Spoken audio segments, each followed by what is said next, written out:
àmúdé wọ́n ní ká dúpẹ́ lọ́wọ́ ẹni tọ́pẹ́ yẹ ọpẹ́ yẹ àpò ọpẹ́ yẹ ọfà ọpẹ́ yóò ń ta fà ta ni ọ̀sà ìmọ̀pọ̀pẹ́ tó yọjú gan tá a fi sọ fàdọ́dọ̀ ẹranko Gbenga Olúwaṣèyí ọmọ Ajiboye ọpẹ́ yẹ lẹ́dùn àtọ́dá ọ̀sílẹ̀ ayé fún wa Ajiboye Naomi Oyíndàmọ́lá ìyàwó ẹ ló pè mí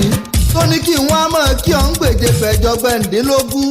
ó ní gbogbo ọjọ́ kẹjọ oṣù kẹwàá ọdún làyájọ́ ọjọ́ ìbí rẹ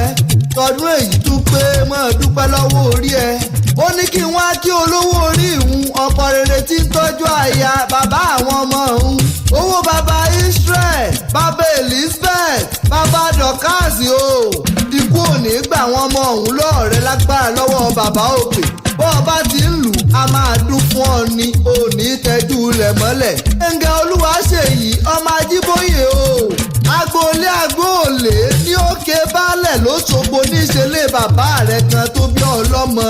ọmọ Òṣogbo òrò kí ọmọ àsálà onílẹ̀ obì ìlú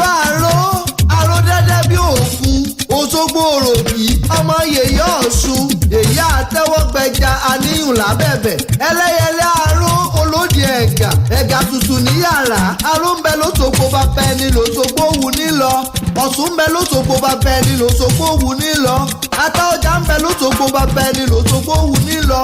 arúgbó ti mọ jèsì àjọsùn lè mọ l'Óṣogbo ni èsúrú ni wọ́n jẹ sùn l'Óṣogbo àkàrà dùgùdù ni wọ́n jẹ sùn ní Jẹ̀ṣà èsúrú bàǹbà ni wọ́n jẹ sùn lóròkì bí n bá wa kí yín àrí ọpẹ́ táwọn kà á bárẹ̀ rẹ bá pẹ̀tẹ́ dápọ̀ mọ́ ṣe gbà lọ́ọ̀rẹ́ nílé ládépọ̀jù ọmọ ẹ̀yà tí í ṣekú pẹ̀mú akèrègbè tó kún ẹ̀mú dẹ́ẹ̀rẹ̀ ọlọ́jọ́ bí òní kánjú wọ káàlẹ̀ lọ lágbára lọ́wọ́ Olúwa ọba ọ̀nà gbàrówó rẹ̀ oṣù ní dí lágbára lọ́wọ́ bàbá òkè